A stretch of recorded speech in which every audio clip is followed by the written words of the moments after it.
programa legislativo do Futuro está de volta, hoje falando sobre a Lei Geral de Proteção de Dados Pessoais.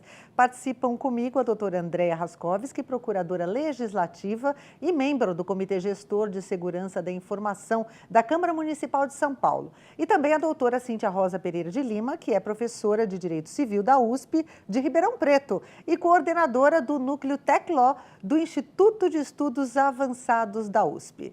No bloco anterior, doutora, já falamos aqui sobre algumas questões bastante pertinentes sobre essa Lei Geral de Proteção de Dados, né? Eu vou começar agora com a doutora Cíntia. Doutora Cíntia, na sua opinião, quais são as situações o uso de dados pessoais é permitido e quais seriam também as exceções?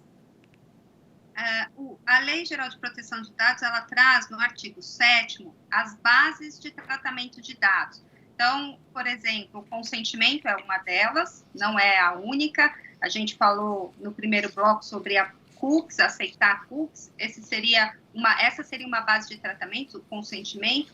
Além dessa, tem, por exemplo, para salvaguardar a vida e a incolumidade física das pessoas, não só do titular de dados, mas de terceiros, para fins de desenvolver políticas públicas, para proteção de crédito, conforme observada a lei do cadastro positivo. Então, lá tem uma série de bases para o tratamento, que a gente pode dizer que são as hipóteses para o tratamento de dados pessoais. Uma outra importante é por obrigação legal ou regulatória. Então, o artigo 7º, ele diz que vai direcionar, responde essa pergunta. Se alguém quiser saber, será que essa hipótese é uma hipótese lícita de tratamento de dados pessoais? Olha para o artigo 7º da lei e vê se enquadra num daqueles incisos que são as bases de tratamento. E uma base de tratamento que é a saúde e a incolumidade física, nesse contexto de pandemia da Covid, é importante destacar, porque muitas informações estão sendo coletadas e dados sensíveis que se relacionam, então, à saúde do titular de dados, e essas informações são coletadas, por exemplo, para monitorar se pessoas, que são as tecnologias de rastreamento pessoal, se pessoas infectadas estão próximo a você, também o compartilhamento de dados, que foi agora reconhecido pelo Supremo Tribunal Federal em maio, inconstitucional, que é o compartilhamento de dados entre as empresas de telefonia móvel e fixa e o IBGE para monitorar a taxa do isolamento social. Enfim, lá tem as bases de tratamento, algumas hipóteses, mas elas têm que ser vistas e contextualizadas caso a caso, né? Então, o compartilhamento de dados, ele foi declarado inconstitucional pelo Supremo Tribunal Federal,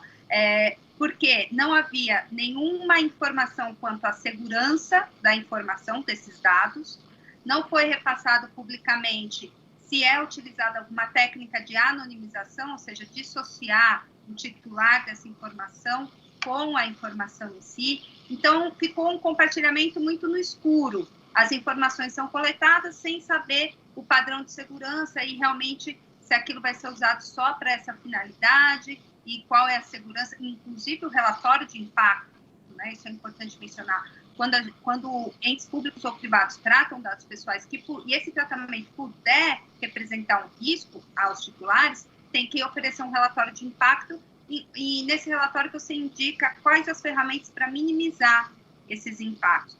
Então, por isso, essas bases de tratamento que eu digo, olha para o artigo 7º e os seus incisos, mas contextualizado, caso a caso, e se for dado sensível, aí não é o artigo 7º, aí é o artigo 11 da Lei Geral de Proteção de Dados, que traz lá as hipóteses de tratamento, então, opinião política, religiosa, dados clínicos, então aí é o artigo 11 da lei que tem algumas restrições. Muito bem. Doutora Andréa, a senhora gostaria de complementar com alguma informação? Eu vi que a senhora fez uma menção de que parece que tem aí alguma questão que queira ainda elencar sobre o tema. Eu acho também importante apontar que o artigo 4º ele prevê casos em que não há incidência da Lei Geral de Proteção de Dados, né? Por exemplo, quando você faz tratamento de dados, que tratamento a gente engloba aí qualquer tipo de uso com dado pessoal, né, conforme prevê a própria lei, para fins particulares não econômicos. Então, você faz uma listagem para uma festa com os endereços que você vai mandar o convite, aí a lei não se aplica.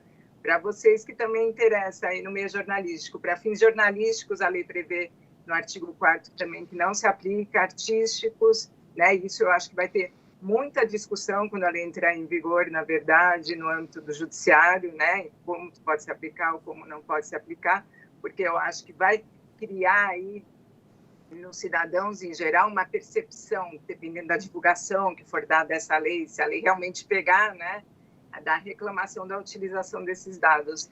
E, como sempre, também para fins de segurança nacional, os ditames dessa lei também não vão incidir, né? Vão poder ser tratados sem a observância das regras. Deixa eu até aproveitar, doutora André, ele perguntar o seguinte: na sua opinião, as empresas têm investido nessa questão de segurança dos dados para que não haja vazamento de informações? Não se fala de outro assunto no momento, né, com relação a vazamento de informações, especialmente aí que nós estamos nos aproximando de um período eleitoral. Então, todos esses temas entram muito, vêm muito à tona no momento, né, de vazamento de informações. Há um investimento nesse sentido para não vazar informações? Bom, investimento, a gente sabe que existe por parte das grandes empresas. São investimentos muito altos, né? Inclusive na Câmara, ontem até, para a gente vir ter esse bate-papo aqui, eu até procurei saber no setor de contratos e licitações como está a contratação da plataforma para a Câmara adquirir, né? Nessa questão como um todo de segurança da informação.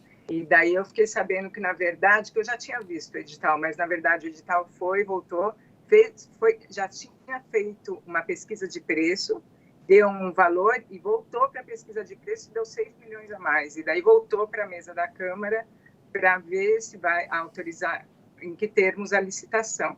Então, são valores enormes. Aqui no Brasil, eu acredito que as grandes empresas, eu acho que a doutora Cíntia pode estar até mais bem informada do que eu nesse aspecto, eu acredito que elas estão tentando implantar as grandes empresas, só que as pequenas e médias, primeiro com a questão agora da pandemia, né? Quem vai ter dinheiro para, de fato, implantar? São sistemas caros, são sistemas desde implantação até de manutenção, porque não basta você comprar, implantar o sistema, você tem que ter a manutenção, né? Tem que ter pessoas mais especializadas trabalhando nessa área, né? Então, eu acho que realmente quem tem um poder aquisitivo, as empresas de alto poder aquisitivo e sabem que vão poder sofrer altas penalidades, né? Porque a lei, pelo menos, prevê em tese imposição de multas muito pesadas no caso de vazamento, no caso de descumprimento, essas tiveram, já vem fazendo, né? Acho que até quando você entra na internet, você vê hoje em dia muita política de privacidade, né? Tem vários sites que você entra e já tem perguntando se você autoriza, em que termos, que já é uma adaptação à LGPD. Só que, infelizmente, as pequenas empresas e as médias, eu acredito que estão aí num atraso grande, mesmo porque quem deveria dar, na verdade, um modelo, né, como um pai fala assim, eu vou fazer isso e o filho faz, seria o governo com a implantação efetiva da Agência Nacional de Proteção de Dados Pessoais. Isso não foi feito até agora. É interessante essa colocação, doutora. Doutora, se a senhora quiser complementar, doutora Cíntia, até aproveitaria para lhe pedir para incluir também na sua resposta qual é a instituição que é responsável por fiscalizar, né, a aplicação dessa Lei Geral de Proteção de Dados. Como a doutora Andréa colocou, as pequenas e médias empresas, elas poderiam ter regras um pouco diferentes, desde que tivesse o órgão, a Autoridade Nacional de Proteção de Dados, a ANPD, para estabelecer quais os critérios e de distinção que a gente faz. Por um sistema de compliance, essas grandes empresas realmente replicam no Brasil, mesmo antes da lei, replicam no Brasil esses modelos de negócio. Mas as pequenas empresas, elas saem em desvantagem. E com um agravante, porque se essas pequenas empresas quiserem contratar com algum controlador ou operador grande ou internacional, esse controlador vai exigir que ela tenha alguns padrões de segurança. Então, até porque, como eles respondem civilmente e de maneira solidária, geralmente, quando eles fazem esse contrato entre controlador e operador, eles exigem, olha, o que você está fazendo para garantir a segurança de todas essas informações? Então, realmente a gente precisa olhar com cuidado, com carinho, porque inclusive na União Europeia há uma tratativa mais branda para essas pequenas e médias empresas, e a lei ela criou inicialmente a Autoridade Nacional de Proteção de Dados, que seria uma agência reguladora, vinculada então na época ao Ministério da Justiça. O projeto original, com relação aos artigos que falavam da autoridade, ele foi vetado e depois reinserido pela medida provisória, e que ela foi convertida em lei em julho do ano passado, de 2019, e aí criou efetivamente a Autoridade Nacional de Proteção de Dados, a ANPD, só que com um modelo diferente, não como uma agência reguladora, mas um órgão público vinculado à Presidência da República. Isso porque envolveria um aporte financeiro muito alto. Então, para tentar viabilizar a criação do órgão, esse modelo foi um modelo transitório. A lei mesmo fala que daqui a 2 anos vai se reavaliar a transformação desse órgão em uma agência reguladora, mas esse órgão ele é um modelo adotado desde pela Convenção de Estrasburgo, em 2001.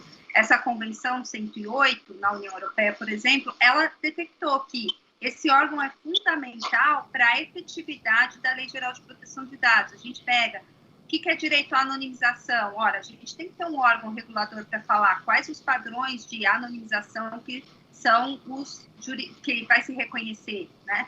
A portabilidade de dados. A gente precisa de uma regulação para falar o critério de interoperabilidade que as empresas têm que observar. Mesmo a questão dos prazos. A lei fala no prazo de 15 dias para o direito à confirmação e acesso aos dados.